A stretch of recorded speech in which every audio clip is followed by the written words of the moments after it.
Bonjour.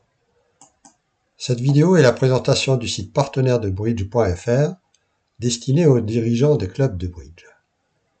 En cliquant dans l'onglet Démo en vidéo, vous pourrez voir la présentation du site destiné aux joueurs de bridge. Elle doit être visionnée en premier. Alors, de quel enjeu parlons-nous? Nous parlons d'un enjeu vital. Pas de partenaire, pas de bridge en club, déclin du club. Bien sûr, vous n'avez pas attendu notre site pour aider vos joueurs à trouver un partenaire. Des solutions existent. La plus ancienne et qui est toujours d'actualité, c'est la mise en relation assurée par les bénévoles. Outre le travail que ça nous demande, son efficacité est limitée par le fait que tous les joueurs ne demandent pas notre aide. Elle est également limitée par le fait que nous ne connaissons pas le planning de tous nos adhérents. Avec l'arrivée d'Internet, notre vieux tableau noir dans la salle de club s'est transformé en page web du type petites annonces. C'est plus moderne, mais c'est toujours statique et finalement peu utilisé. En outre, certains fournisseurs informatiques de solutions de gestion des clubs proposent une aide à la recherche de partenaires. Mais l'accès à cette partie est en général protégé par un identifiant et un mot de passe. Peu d'adhérents le connaissent, et c'est généralement peu utilisé. Enfin, il y a le site de la fédération. Il peut être utilisé par tous les clubs et tous les joueurs de France. Mais il souffre de quelques manques. Il ne permet pas de communiquer avec son futur partenaire. Le joueur ne peut pas préciser sa demande, par exemple qu'il cherche un partenaire stable. Il n'utilise que les mails et ignore les SMS, et puis il n'est pas très simple à utiliser. La fédération a entrepris une modernisation de son site, et elle améliorera certainement cette partie un jour. En attendant, nous vous proposons d'inclure votre club dans notre site et de conseiller à vos adhérents de l'utiliser. Comment procéder? La page qui est affichée ici est destinée aux joueurs. Les clubs utiliseront la page à propos.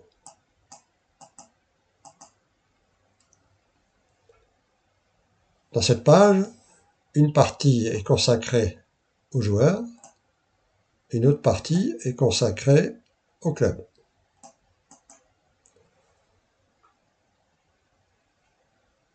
La première étape à faire, c'est de s'inscrire en ligne. Donc en cliquant sur cet écran, cette zone, nous obtenons l'écran suivant, donc la saisie des informations de votre club. Ici, je vous montre une page déjà remplie. Donc la première information à fournir, c'est le nom de la ville et éventuellement le sigle du club.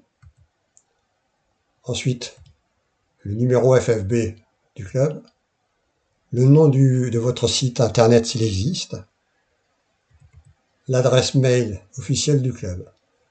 Cette adresse mail doit obligatoirement être celle mentionnée sur le site de la fédération afin que nous puissions authentifier votre demande d'inscription. Ensuite, on vous demande le nom et le prénom d'un correspondant, un téléphone pour vous joindre, s'il y en a besoin, éventuellement des commentaires ou des précisions sur votre demande, et puis vous choisissez un identifiant ou le nom d'un utilisateur et son mot de passe. Vous validez vos informations et nous recevons votre demande et nous vous envoyons un code sur l'adresse que vous nous avez donnée, l'adresse officielle de votre club, et vous nous renvoyez ce code avec la même adresse. Ainsi, nous serons certains que vous êtes bien le club voulu. L'étape suivante se fait toujours dans à propos, c'est de mettre à jour votre planning de tournoi en cliquant ici.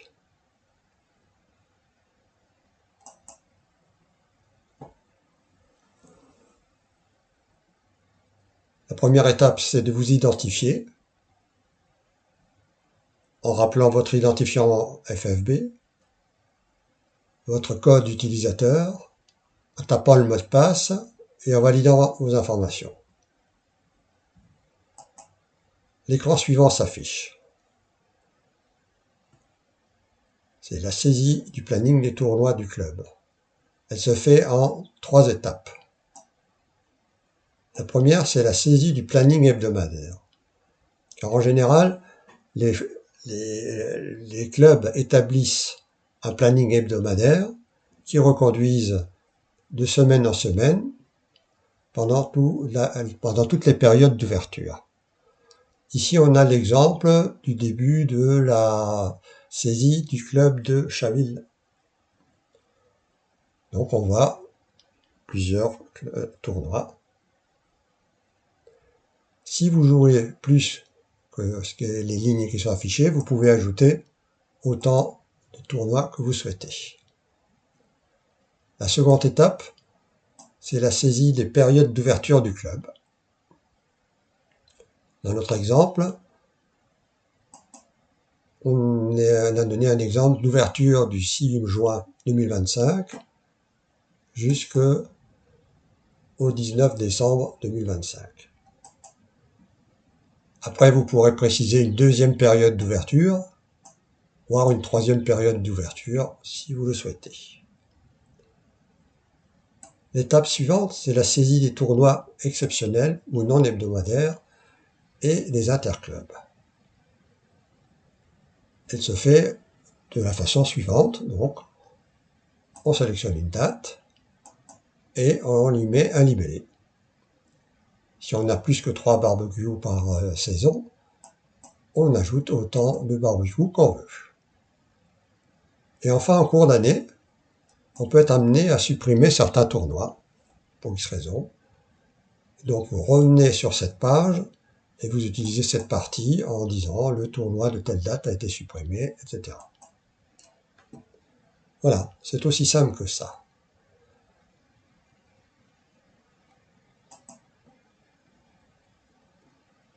Dans le menu à propos,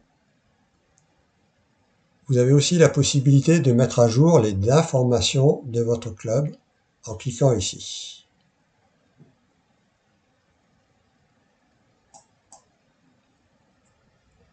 En cliquant, vous obtenez l'écran suivant. On vous demande de vous identifier, toujours avec l'identifiant FFB, le code utilisateur, le mot de passe, et on affiche l'écran suivant, mise à jour des données d'un club, où on retrouve les informations que vous avez déjà saisies lors de la première inscription. Voilà, c'est aussi simple que ça. Nous espérons que notre présentation a été claire et que nous aurons le plaisir de vous compter parmi nos clubs inscrits.